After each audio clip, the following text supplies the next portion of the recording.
हमारा आज का ये एहतजाज हर रोज जालिम के खिलाफ है, जो किसी भी सूरत में,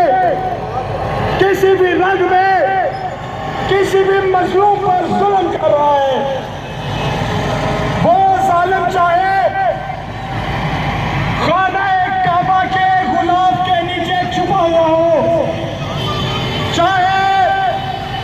नाम निहाद खादिमे खाना-ए-काबा को अपने से मलबूस करता हो, चाहे वो आले सऊद हो, चाहे वो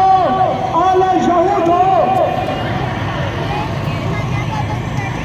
इमाम खुमैनी के फरमान के मुताबिक आले सऊद जहां पर जाएगा, जहां पर भी जाएगा, अपने जुर्म की वजह से वहां पर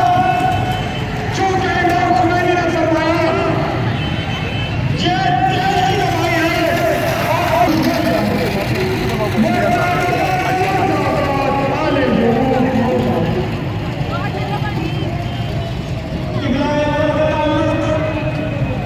किसी मजहब या तरफ से नहीं, ये तमाम अदियान के लिए जब जगह है बिलखसूस